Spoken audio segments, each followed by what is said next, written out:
So once again, we have an incredibly action-packed Parsha Shelach. It begins with the nation under the impression that their entrance into the land is imminent. And Moshe sends 12 spies, 12 scouts, to go on a reconnaissance mission. Go scout out the land of Israel, the land of Canaan, and report back with your findings. And these ostensibly righteous men, they reconnoiter the land for 40 days, and they return with a very scary and ominous report. And yes, they acknowledge that the land is flowing with milk and honey, but the people are strong and mighty and formidable, and the defenses are impregnable, and we won't be able to conquer it, they warn. And two of the spies, Joshua and Caleb, they argue, no, we of course will be able to conquer it. We have God on our side. We could carve up the Canaanites like they were helpless bread. But the nation, unfortunately, listens to the story of 10 of the 12 spies, and they sob, and they cry, and they wail, and they weep, and the Almighty is very disappointed with their lack of faith, and he threatens, I'm going to destroy the nation. We'll start off with you, just you, Moshe. And Moshe again intervenes as he did with the sin of the golden calf, and the Almighty agrees to Moshe's intercession, but nevertheless the people are punished. And for the 40-day journey that the spies undertook in the land, the nation is condemned to not enter the land of Canaan for 40 years. Only Joshua and Caleb will enter, but the entire adult population will die in the wilderness, be buried there, and their descendants will enter the land. In the aftermath of that, there were a small cohort of Jews that said, we're going to go nonetheless. But Moshe did not depart from the camp with them. He warned them against it. The ark remained in the camp, and unfortunately they were slaughtered. That's the beginning of the Parsha. It's the story of the spies, their report, and the aftermath. And then what follows is a curious string of laws and narratives. First, the nation is told that when they bring sacrifices, they should accompany the sacrifices with meal offerings and wine libations. And this seems a bit out of place, but Rashi and the Ramban tell us that this is a form of comfort. Even though they are condemned to linger in the wilderness for 40 years, this cherished prize that they were anticipating to enter the land and to conquer it, now they're losing it, but they're comforted by knowing that indeed the nation will enter. Then we read about the mitzvah of separating the challah dough and giving it to the Kohen. This is a sort of tithe. The first bunch of a dough is given to the Kohen. And then we read about the protocol for, by mistake, worshiping idols. What happens then? What are the sacrifices that an individual or the public offer in the event that they, by mistake, they worship idols? And then we have this very interesting story of the Mekoshesh. This is someone who was caught. Witnesses saw a person gathering twigs on Shabbos. And that, of course, is a violation of the laws of Shabbos. And he was seized, and he was ultimately executed for this crime of violating the Shabbos. And the Parsha ends with the third paragraph of the Shema, and that instructs us to place on four corners of our four-corner garments, the tzitzis wrapped with a string of blue tchelis wool. That is the second part of the mitzvah, to remember the Almighty with this wonderful mitzvah of the tzitzis and the tchelis. Now, in this very special edition of the Parsha podcast, we have three wonderful segments. And of course, the theme of year 8 of the Parsha podcast is Dad. Because the Torah, of course, connects us not only to the Almighty, but it also connects us to our antecedents, to our father, to our grandfather, to our great-grandfather, to our great-grandparents, and all of our ancestors, going back to that glorious day where our nation was at the foot of the mountain at Sinai. It's important for us to realize not only does this enrich our own spiritual lives and connection with the Almighty, but it also deepens our bond with our illustrious antecedents. So we go a bit deeper into this Parsha Shelach. Let's begin. I selected 3 different segments, and we start off with a warm-up segment. This is just, to loosen up a little bit. If you analyze the feedback that the spies offered regarding the land, one of the things that they say is that it's a land that consumes its inhabitants. They spoke negatively about the land, chapter 13, verse 32, and they said, Ha'aretz asher avarnu ba, the land that we traverse through, it's Eretz ocheles yoshvahi. It's a land that consumes, that eats up those who dwell in it. Now, what does this mean? So Rashi tells us, very interesting, when these 12 spies were entering the land, of course, it would be very unfortunate for them if they were noticed, if they were caught, if they were arrested.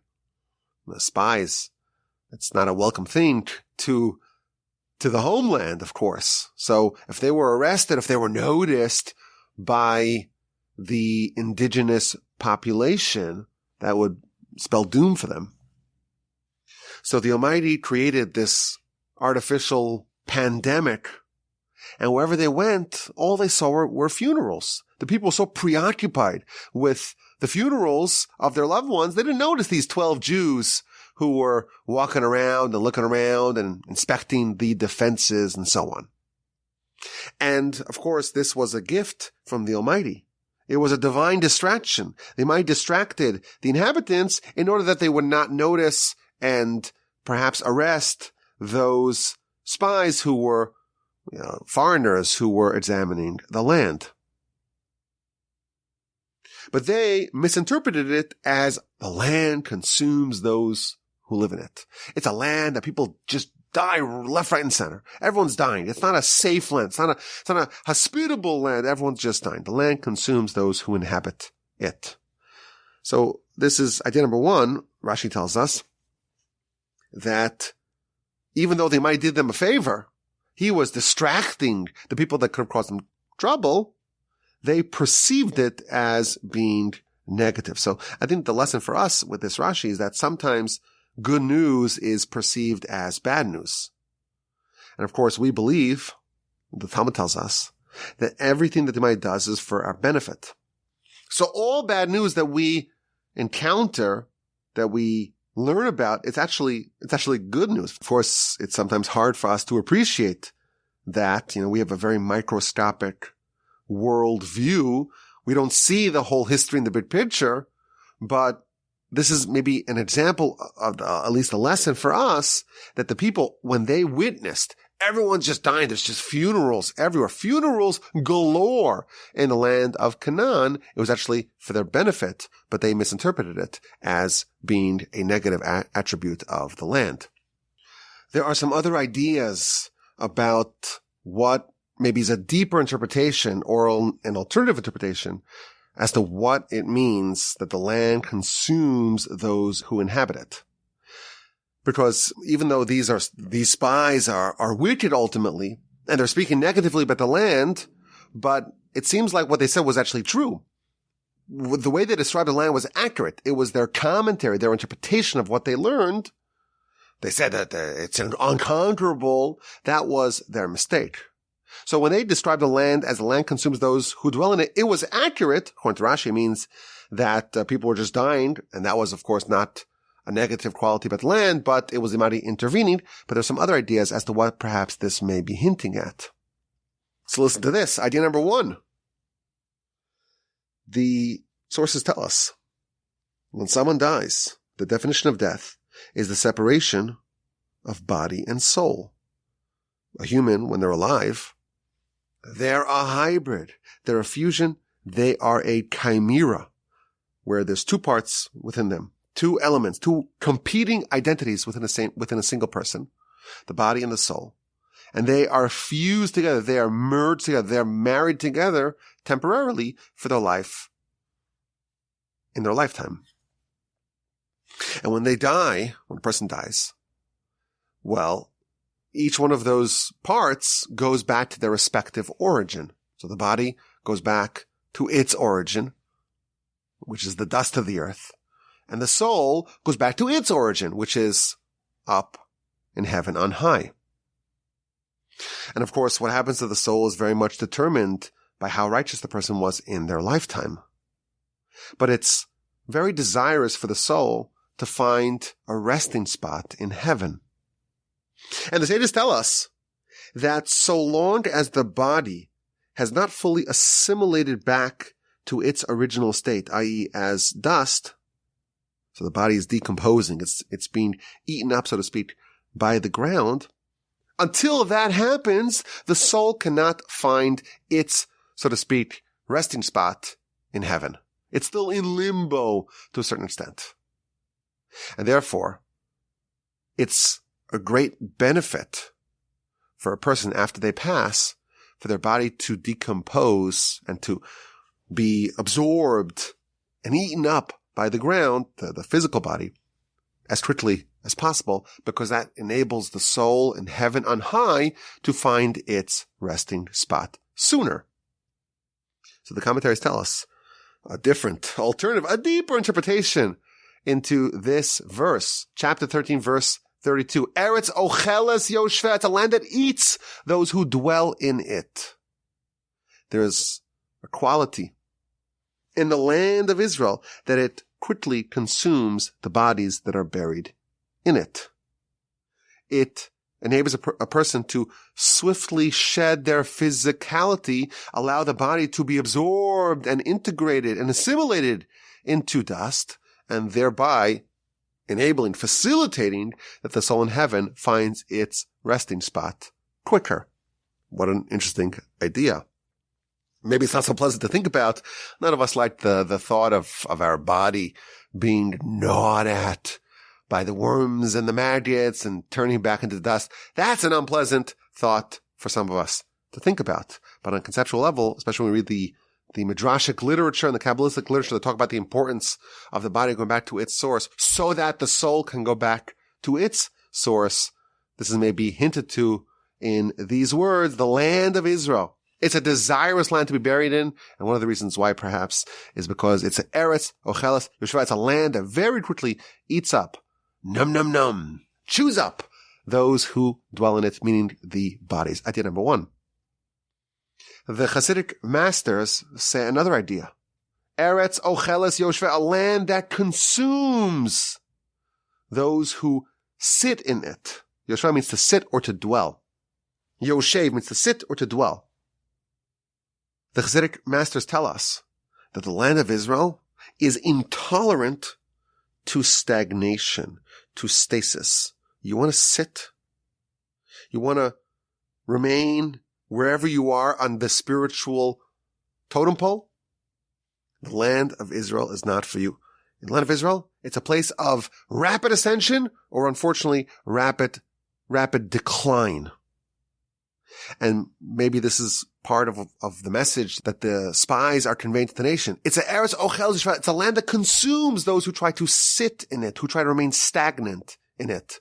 You want to go to the land of Israel, you have to understand what that demands of a person. It demands that they are not sitting, they're not stagnant, they are in a constant upward trajectory, and they're not staying put. Okay, that's the warm-up segment. Very nice ideas, some deeper and alternative interpretations as to what the verse means and what the spies meant, the scouts meant when they said Eretz ocheles yoshveh, land that consumes its inhabitants. But I want to focus on the end of the Parsha. Chapter 15, from verses 32 to the end of the Parsha, we have 10 verses that address the final two subjects. Number one, we have the episode of the Mekoshesh, the person who was executed for violating the Shabbos by collecting twigs or wood. And the 5 final verses about the mitzvah of tzitzis. So it tells us the Jewish people were in the Midbar, they were in the wilderness, and they find a man who is gathering twigs on Shabbos, and they arrest him, and they bring him to Moshe, and they don't know what to do with him. They know that violation of Shabbos is a executable offense. It's a capital crime, but they don't know exactly how to process him. And they're told, the Almighty tells Moshe, this person must be executed by stoning, because they violated the Shabbos, and the proper way to treat them when it's done, when the crime is done with witnesses and warning and so on, all the criteria for capital crime have been met. it's time for the person to be executed, and indeed the person was executed.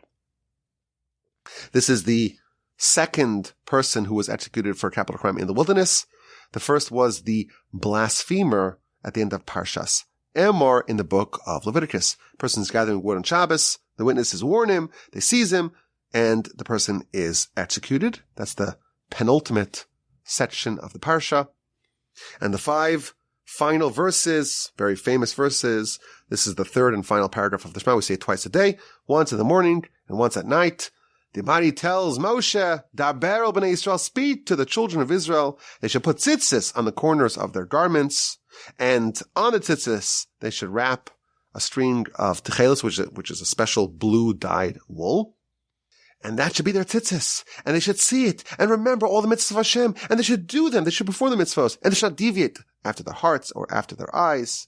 And they should remember and perform all the mitzvahs. And they shall be holy to Hashem their God. I am Hashem their God.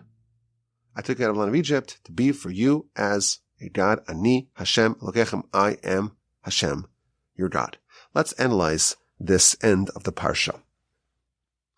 The commentaries all asked about the juxtaposition of the final components of the Parsha. Seems like maybe it's a bit of an inelegant segue. We have the various laws about sacrifices, the libations and the meal offerings, and we have the law of challah. You got to separate a bit of the dough for the kohen. And then we have the protocol of idolatry. The individual, the public, commit idolatry by mistake. And then we have the narrative of the person violating Shabbos being executed for it. And the final section about tzitzis. What's the connection? Like, what's the direction here that the Parsha is taking us on? So Rashi, at the end of the Parsha, he says something very interesting. The final 3 events, the final 3 sections in the Parsha, idolatry, and then the Makoshesh, the person who was gathering twigs on Shabbos, and then the law of tzitzis, there is an internal consistency. Because all these 3 things, idolatry, and Makoshesh, the person who violated the Shabbos, and the tzitzis, these are 3 examples of mitzvos that are equal to the rest of the Torah combined. Idolatry and the repudiation of idolatry, that's a mitzvah that we're told, is equal to all 613 put together. And Shabbos, that's another example of a mitzvah that's equal to the whole Torah. And then tzitzis, that's a third example. And thus there is a certain consistency between the 3 final sections of the Parsha. Now the truth is, there are 7 different mitzvos regarding which our sages tell us they are equal to all of Torah combined. My grandfather, a blessed memory, he wrote his final book that he wrote in his lifetime. It's a book called Mitzvos Hashkulos, which means the mitzvos that are equal. And it's all about these encapsulatory mitzvos, these 7 mitzvos that our sages tell us are equal to all of Torah put together. Because these mitzvos, they encapsulate, each one in their own way, encapsulates the essence of the Torah. So this is a wonderful book. Maybe one day we'll do a podcast about it. Maybe, just maybe. I don't know. But this is a wonderful book that talks about these 7 mitzvos. And here at the end of the Parsha, we find 3 of them. One of them about repudiation of idolatry. You do that properly, that's the fulfillment of really the whole Torah on a certain level, a certain dimension. The Shabbos and the tzitzis. So that explains maybe a bit of the continuity in the end of the Parsha. But this year I saw an incredible midrash. A game-changing comment in the midrash. The midrash documents a conversation, a dialogue that happened between the Almighty and Moshe. The Jewish people, they're in the wilderness, and they find someone gathering twigs on Shabbos in flagrant violation of the laws of Shabbos. And the Almighty tells Moshe, or asks Moshe, why did this person violate the Shabbos? And Moshe responds, I don't know. So God says to him, I'll tell you why. I will tell you why this person violated the Shabbos. Because for 6 days, during the 6 days of the week, the nation has a prophylactic against sinning. Jewish people, for 6 days, they wear tefillin, phylacteries, on their head and on their arms. And they bind the wraps of the tefillin on their arms and on their head. And that serves as a constant reminder of their submission to the Almighty. But what happens? Shabbos comes around. And on Shabbos, you're not supposed to wear your tefillin. So on Shabbos, this person did not have a reminder to their allegiance, their affiliation with the Almighty. And that's what allowed them to sin. And therefore God says to Moshe, we have to give the nation a reminder that they fulfill even on Shabbos. Let's go find a mitzvah that will be fulfilled not just during the week, but also on Shabbos, and will serve as a reminder for those times where you're not wearing your tefillin. You'll have another mitzvah that will serve as an ever-present reminder of your relationship with the Almighty. And that's why, after the person violates the Shabbos, we have the mitzvah of tzitzis. Because tzitzis, unlike tefillin, you wear on Shabbos as well. You wear your talis, you wear your tzitzis on Shabbos. And what does it say about the mitzvah of tzitzis? You see them. And you remember the mitzvahs of the Almighty. And you remember your relationship with the Almighty. And you remember that He took us out of the land of Egypt. Ani Hashem Elokeichem. I am Hashem your God. That's the punchline of the tzitzis. And that's how we solve the problem. And we avoid a debacle, a disaster, like happened with the Makoshish, with the person gathering twigs on Shabbos. Now we'll have a reminder, even on Shabbos, and he won't, or no further person will violate the Shabbos. This is what the Midrash tells us. The reason for this sin, the Midrash says, was the absence of a permanent reminder of God. During the week, you have the tefillin, the phylacteries. And the phylacteries, they're a prophylactic against sin. How could you possibly sin? When you have this testament of God and it's wrapped to you, it's inconceivable. And that's what protected the people from sin during the week. But on Shabbos, there's no tefillin. So they're vulnerable. And that's why this person sinned. And hence, the immediate follow-up, the response to the twig gatherer, is the final part of the Parsha, the tzitzis.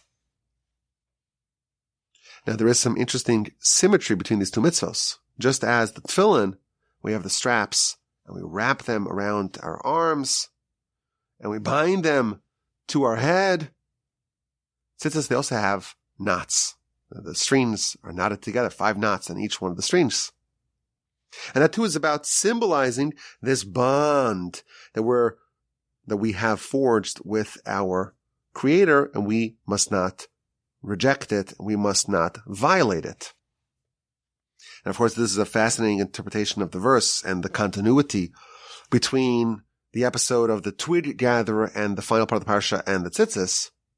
But I think it's also a powerful lesson for us, just as a side note, about the power of tzitzis and of tefillin, of phylacteries, as prophylactics against sinning. I will tell you, if you want to read a very dramatic and quite unforgettable story in the Talmud, open up the book of Menachos on page 44a and read about how tzitzis spared a person from a terrible sin in very dramatic and memorable fashion.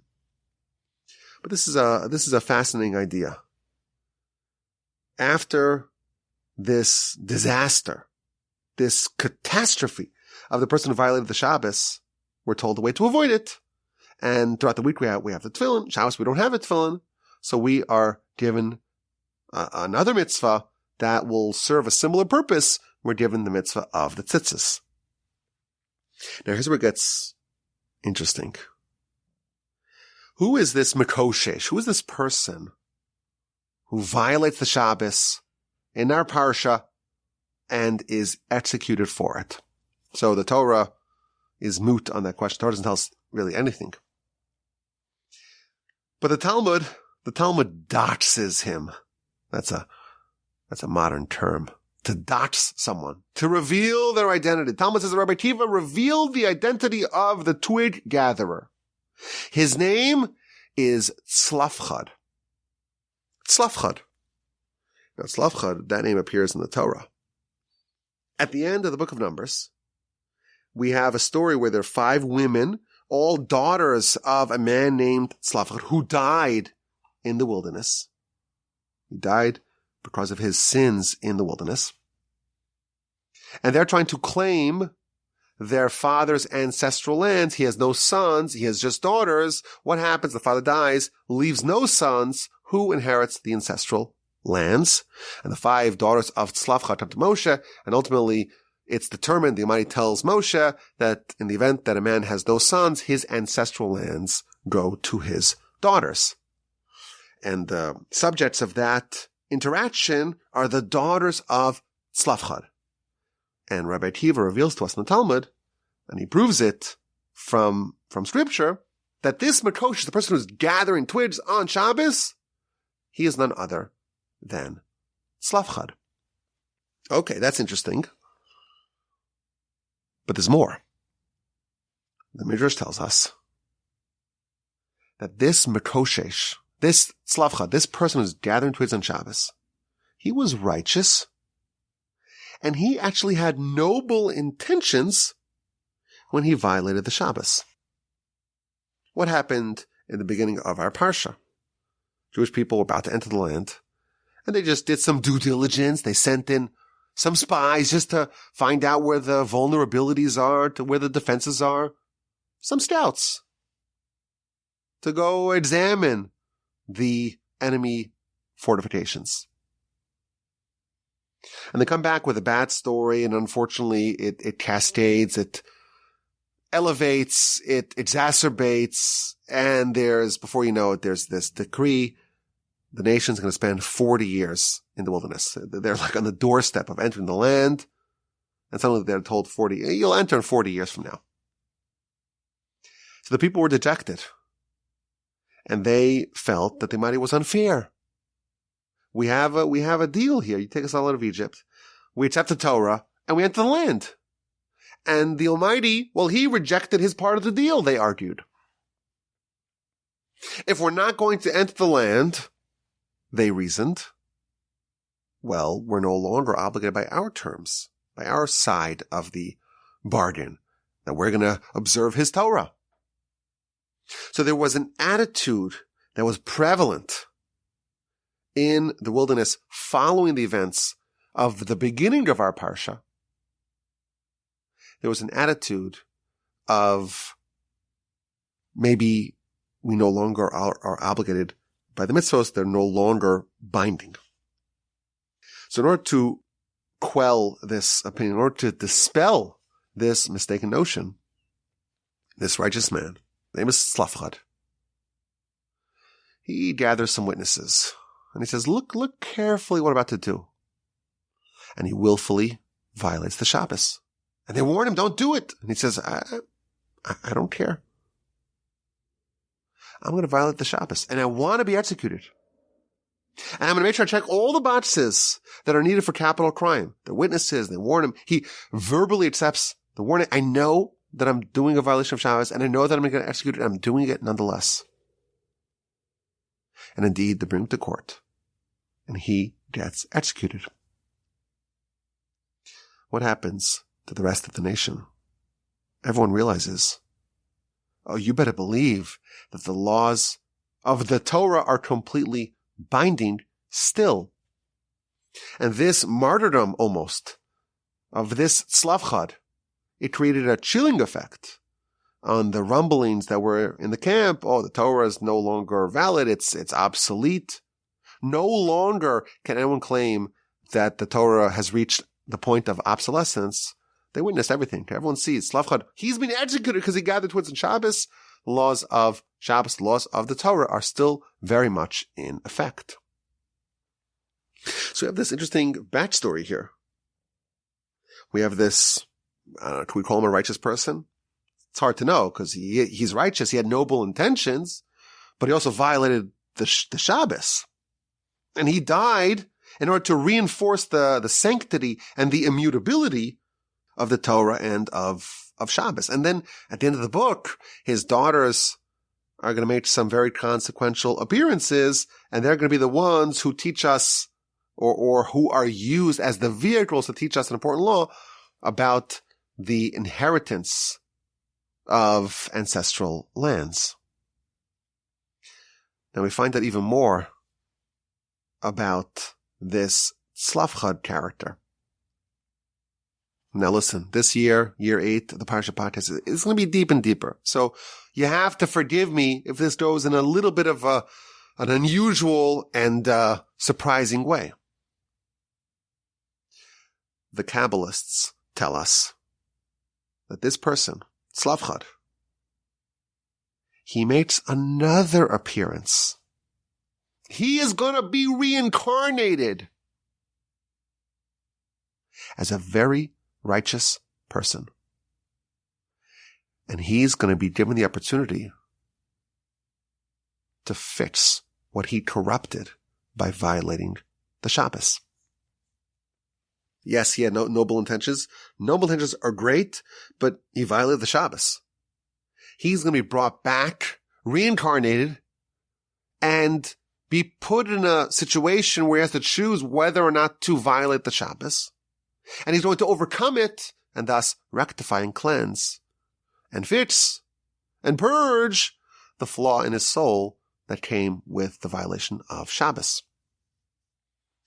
We're told by the Kabbalists that the Tana, the author of the Mishnah, whose name was Rabbi Yehuda bar Eloi, according to most, when it says the word Rabbi Yehuda in the Mishnah, it's a reference to this Rabbi Yehuda, Rabbi Judah. This person, it's the same person. It's a reincarnation of Slavchad. It is perhaps not a coincidence. Slavchad ben Chefer, which is the full name of Slavchad, it's the exact gematria of Rabbi Yehuda bar Eloi. Rabbi Yehuda, the son of Eloi. So that's maybe some indication that maybe there's some overlap. But the Talmud gives us an amazing story, which tells about this great rabbi and his superlative care to not violate the Shabbos. And it gives us this incredible wink, wink, and a nod that this is none other than Slavchad. It tells the story that Rabbi Yehuda bar Eloi, there was a breach in his fence around his field. So he wanted to come and fix the fence. There's a hole in the fence. You got to fix it. And he remembered that it was Shabbos. Of course, you can't build a fence on Shabbos. So not only did he refrain from fixing the fence on Shabbos, he never fixed that breach in his wall. To never forget about the Shabbos. Continues the Talmud that there was a miracle that happened. And a caper bush grew in the breach, so closed up the breach. It was wall on one side and wall on the other side, and this big bush in between, covering up, sealing up the wall. And that bush produced food for him, livelihood for him, and for the rest of his household. This is a story about Rabbi Yehuda bar Eloi. And here's where it gets interesting. This caper bush, the word that the Talmud uses for it is a tzluf. That's the name of that's the name of the bush. And the commentaries tell us, the Kabbalists, they're citing the Arizal amongst others, how would you say one caper bush? You would say tzlaf chad. one. Chad is one in Aramaic. Tzlaf is this type of bush. So he had one caper bush, tzlaf chad, that closed up, that sealed this breach in the wall. So that's the wink wink, that he was extra careful, extra scrupulous in the laws of Shabbos in his second go-round. And he permanently refrained from fixing the breach in the wall. And then the Kabbalists add that this was his livelihood. Talmud says this is his livelihood, meaning in the eyes of the Talmud, it's not just like, oh, this is how he made money. This is what he paid taxes. This was his W-2. It's not what it's saying. It's saying that his spiritual livelihood was from this act. Because we're all here with a requirement to do something. We're all here on a mission. We're all here to upgrade our soul in some way or another, to fix what we need to fix. And that's our livelihood. And the soul of Tzlavchad, the soul of Rabbi Yehuda Bar Ilai, it needed to elevate the Shabbos. And by doing this, he elevated the Shabbos. And therefore this act was his spiritual livelihood from then on out. And then there's another story. Again, Rabbi Yehuda Bar Ilai, this is in Shabbos 25b. It describes his meticulous reverence for the Shabbos. He had a policy for how he would prepare. This was his custom for how he prepared for the Shabbos. Before Shabbos, it was Erev Shabbos, Shabbos Eve. He had this bowl full of hot water, and he'd wash his face, and wash his hands, and wash his feet. And he'd wrap himself up in tzitzis. And he would sit and wait in anticipation for the Shabbos. This is a description of someone who has this superlative honoring of Shabbos and reverence for Shabbos. But I find it fascinating. The Talmud spells out that he sat in tzitzis. And again, we see this juxtaposition of the Parshios. Tzitzis, that is told us in our Parsha, in the aftermath of the sin of Tzlavchad, the aftermath of the sin of the person who's gathering twigs. And this is a way, the tzitzis is a way to rectify the sin that happened. And it's no coincidence, perhaps, that this person in his second go-round, when he prepares for Shabbos, he's going to don the special garments, the special tzitzis, in preparation for Shabbos, and thereby fulfilling what he needed to do in his second lifetime and rectifying the sin that's featured in our Parsha. Yes, it was done with noble intentions, but it was a sin nonetheless, and he got a second opportunity, a second crack at it, and he rectified and atoned for what he had broken. And I think it's a heartwarming story to see that he was able to repent and actualize his intentions. He wanted to stand up for the honor of Shabbos, and he managed to do that and to rectify in the second go-round. But I want to stress, if you look at the beginning of this narrative in our Parsha, chapter 15, verse 32, the verse says, Jewish people were in the wilderness, and they found a man who was gathering twigs on Shabbos.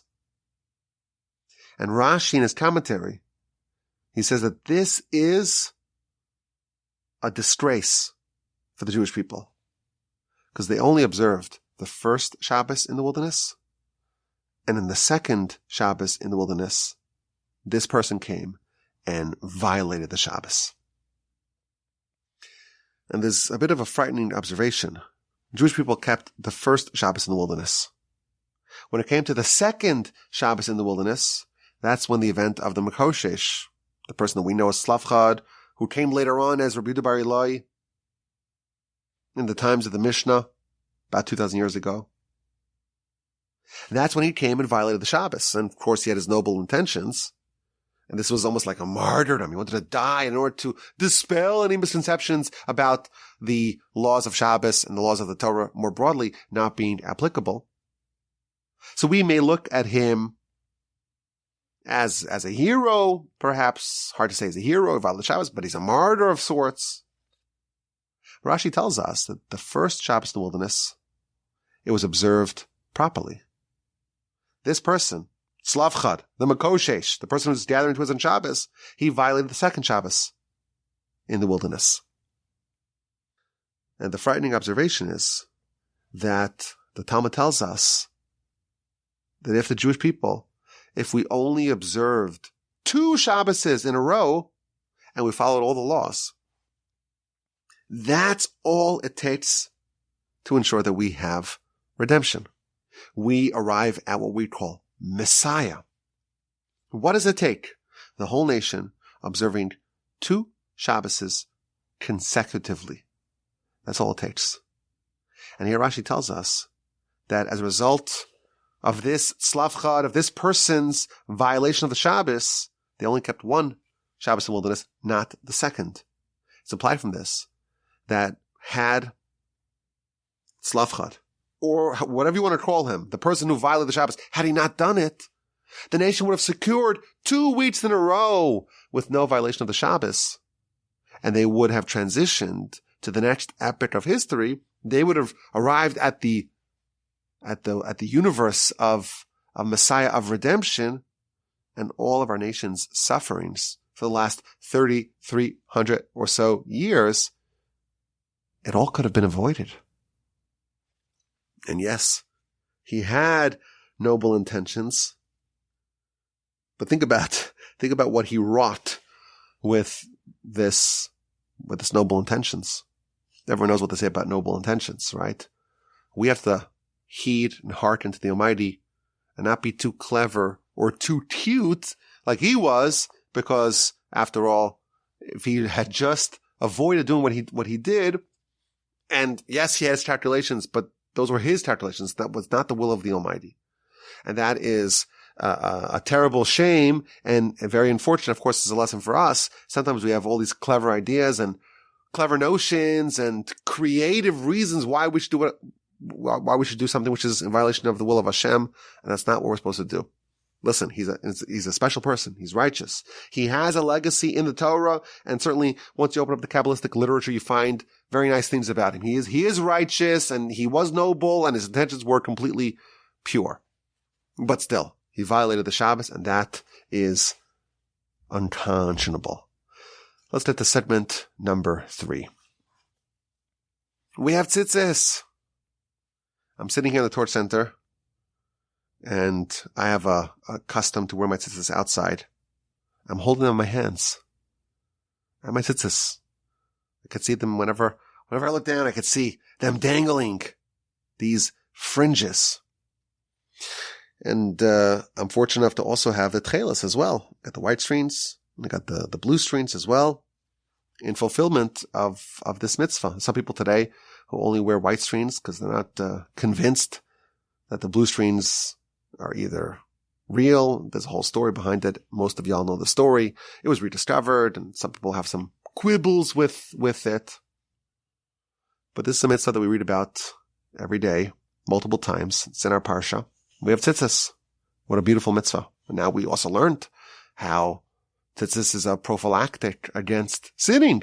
It's like the tefillin that we wear all the time. It used to be people wore tefillin all day. Now most people wear tefillin just in the morning, just by the morning prayers.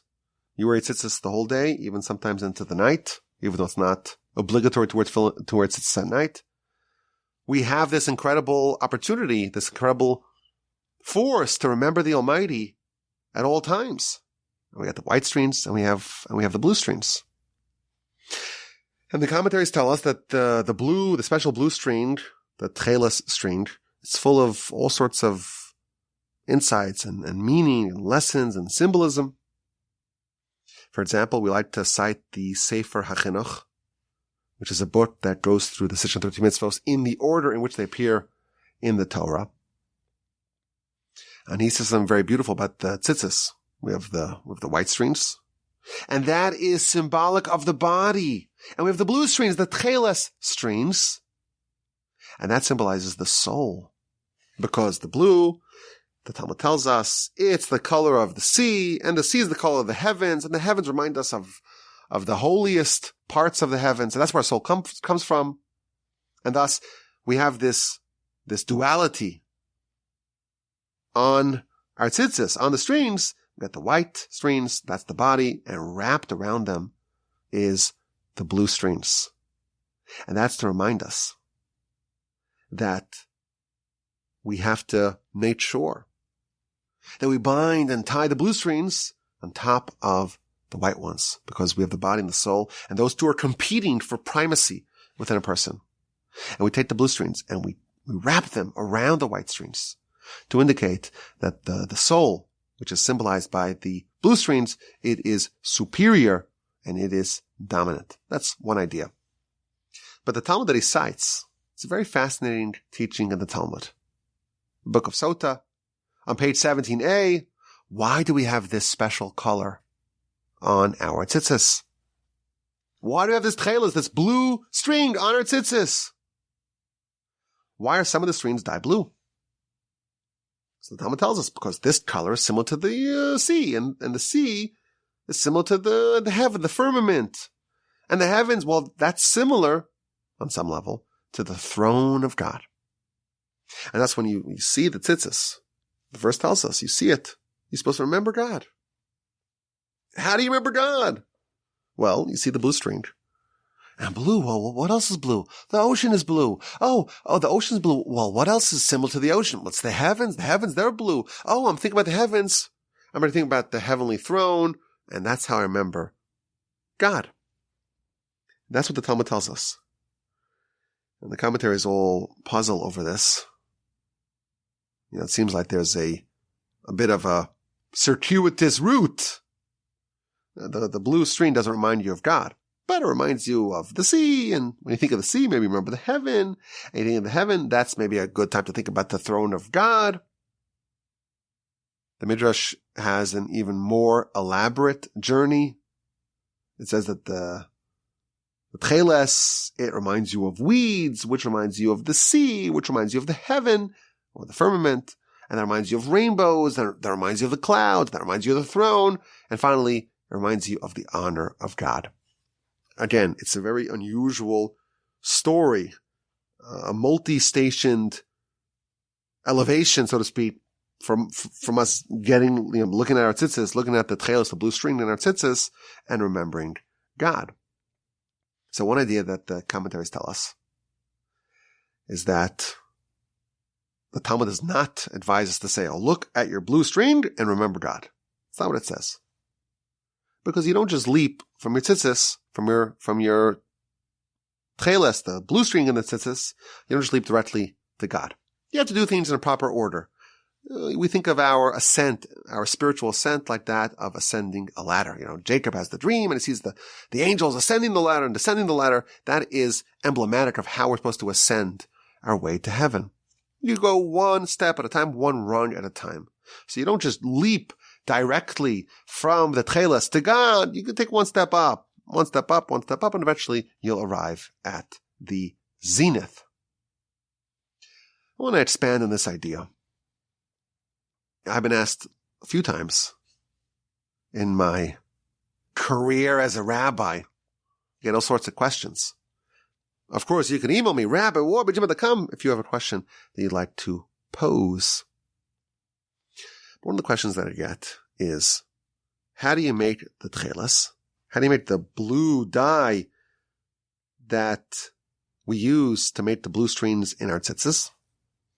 You take a chilazon. A chilazon is a type of animal. It's a shelled animal. It's a mollusk. It's a snail. And you break it open and you take the special membrane and use that to make the dye via the chemical process. But this animal is a non-kosher animal. So I've received this question a few times. It's a sharp question. Why does the Almighty tell us to take a non-kosher animal to use to make the tcheles? Make the tcheles, which is part of our tzitzis. In the temple, of course, we remember the tabernacle, the temple. Parts of the temple were made out of tcheles wool. Part of the vestments of the high priest were made out of this tcheles wool. Use a non-kosher animal? It seems so strange. And whenever I did this question, I never really had a good answer. So, they teach you in rabbi school, find a way to deflect it. You have to learn how to dodge tough questions. You redirect it. You make a distraction. Oh, look, squirrel. But really, it's a good question. There's so many lessons we read about the tchelas. And where does it come from? Its origins are in a non-kosher animal. So I have a suggestion here. Tzitzis. It's one of the mitzvahs that are equal to the whole Torah combined. So if we just look at this mitzvah, we're able to know something that is applicable across the board. Tzitzis is symbolic of the whole Torah. We see the tzitzis, we remember God and all the mitzvos of God. So it's an idea. I wrote about it in my book. I'm sure all of y'all have read my book already. I'm sure. So this is just a review. The Midrash tells us that the tzitzis are supposed to remind us of God, but really of the objective of all of Torah and mitzvos. And it gives us a parable, a story. There was a sailor who was on the ship, and he got thrown into the water. And there was a raging storm, and he was going to drown. And the captain of the ship took a lifeline and threw the string to the flailing sailor down below. And the sailor holds on to the string, and the captain tells the sailor, don't let go of the string. If you let go, you're going to be lost forever. But if you hold on to it tight, I will pull you up back to the safety and the security of the ship deck. Now in this analogy, the captain is God, and the sailor is the soul, and the water, the raging waters that are threatening to engulf the soul, well, that's this world. That's the body. The soul is so pure, it's so elevated, so precious, so holy, but it's thrown into a world, into a body that can jeopardize it, that can threaten its well-being, that can imperil it. How does the soul ensure it will survive? How does the soul ensure that it will return to its origin safely to join the captain on the ship deck? The way it does it is via the lifeline, via the string, via the mitzvos. The string, the tzitzis. It's symbolic of the role of all the mitzvos. What's the goal of mitzvos? To pull the soul away from danger and towards the safety and to the security of the ship deck, of proximity with God. That's the tzitzis. It's this path of ascension away from the danger, from the worst depths to the absolute greatest heights. Where does it start? Where does this journey start? The sailor is overboard and is drowning and will die. It will die. The sailor is being consumed by the water. The soul is being swallowed up by all the forces that want to destroy it. And at that point, grabbing onto the tzitzis can provide salvation. Perhaps we can suggest the tzitzis, that's the string. But part of this package is the blue, the tcheles. And where does that come from? It comes from a non-kosher animal. And just as tzitzis symbolizes this idea of being pulled up to God, tcheles is another version of that. It's the blue, which reminds us of the sea, which reminds us of the heaven, which reminds us of the throne of glory. The same idea, starting from down below and ascending all the way up to the Almighty. And it's made from something non-kosher. And the lesson is, even if something is so corrupt, so seemingly unsalvageable, so impure, so non-kosher, that's the starting point. Tzitzis still applies to that person, to that thing. They're still away from that, for that situation to go all the way back to God. The starting point does not have to be kosher. The starting point could be non-kosher. And it's still possible for this process, for this salvation of the tzitzis, of the mitzvos, to restore the soul back to its safety, to its security, to its proximity to the captain on the ship deck. Tchelas to be the beginning of the journey. And it can start in the absolute pits. Notwithstanding its non-kosher origin, it can ascend to close proximity to God. Now we had mentioned that the tchelas wool is used in the tabernacle. And it's also used in the garments and the vestments of the Kohen Gadol, of the high priest. There was one of the vestments of the high priest that was made exclusively of this material, of this blue wool, blue dyed wool dyed with tchelas. And that is the me'il. The me'il is one of the garments, one of the 8 garments of the high priest. It's the robe. And it's an all blue wool robe. On the bottom, it had golden bells with ringers inside them, alongside pomegranates made out of wool. And they were side by side, and whenever the high priest walked, they banged into each other and it made a ringing sound. That's the me'il, that's the robe made out of this material. Now the Talmud tells us that each one of the vestments of the garments of the high priest, it would provide atonement for a different class of sins. And it tells us that the me'il, this garment, the robe made exclusively of this material, this wool, this tchelas wool, this blue wool material with the chattering bells and ringers on the bottom, that provided atonement for the sin of lashon hara, for the sin of gossip. And the Talmud tells us, the me'il, the robe, made a lot of noise. There was a cacophonous sound that emerged from it. And therefore it made sense. Noise should fix noise. When someone sins lashon hara, they gossip, they speak negatively about someone else. That's sound, that's voices, that's noise. Okay, the me'il makes noise, and therefore that provides atonement for that particular sin. Perhaps we can speculate. There's maybe another insight into the robes, to the me'il's power to atone for lashon hara. What is the cause of lashon hara? Why would someone speak negatively, would speak evil about another person? The sin of lashon hara, the sin of gossip, is to focus on someone's flaws. You find someone, they have bad character, they're a sketchy person, they have flaws, and you share that. And you almost assign that person that negative character trait.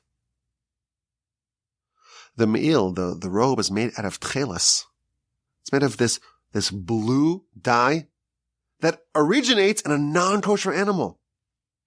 This material, the blue dyed wool, it reminds us that even the lowest of the low, someone who is completely, almost really submerged in that roaring sea, someone who begins with the lowest point, the non-kosher origin, they can ascend to the highest of highs. Perhaps this is another reason why the me'il, specifically this garment made exclusively out of tchelas, that's why it can atone for the sin of lashon hara, because on a fundamental level, you think about it, this perspective of the tchelas, that no matter how low someone is, they can always ascend all the way back to God. That remedies the cause of lashon hara. That attitude remedies the causes of lashon hara and thus provides atonement for it. I appreciate deeply your attention to this week's Parsha podcast.